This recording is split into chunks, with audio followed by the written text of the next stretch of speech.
Guys, ayun lang po yung church, no? Lumpas ako.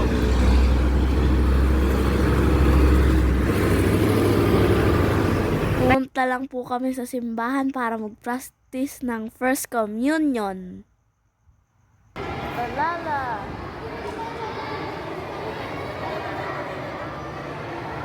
Nag-ayos nga muna ako ng buhok. Instant salamin bago mag-start. O, yan na.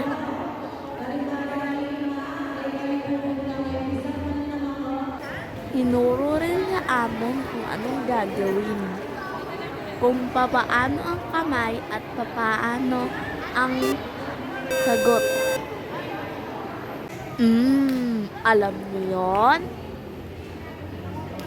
Ayan, inassist na ako. Ganun lang pala. Kinakabahan pa naman ako. Hihi. Luluhod pala doon tapos doon susubuan. O, diba?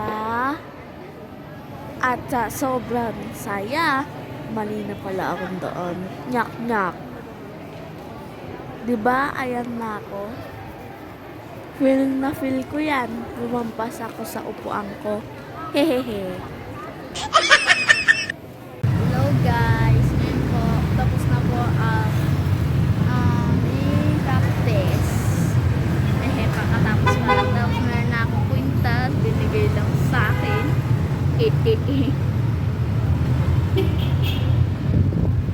Ganda ko, diba?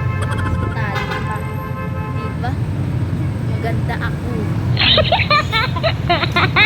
Ayun, hihintay lang po si mama kasi bumili po siya ng ulam. Nakaupo lang po sa harap, kasama ko po si tatay. Yan, ang ganda dito, presko. Magte-teleport ulit ako. Diba? Teleport. Ano lang po, hintay. Kung nakinapatalan mo pala. Kaya gagawin ko. Natawagan ni tatay si mama kaso yung cellphone niya nandito sa ding ding ding ding. Saan kaya si mamo? Mamoy? Mama kong maganda.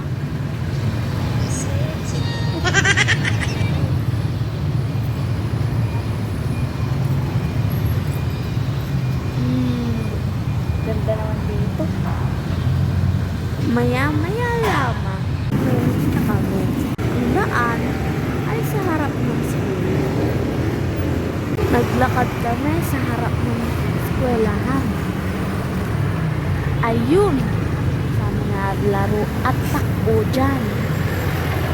Talon-talon pa yan. O siya, tara, umuwi na. Ito nga po palang aking paa na mula. Sikip na bye!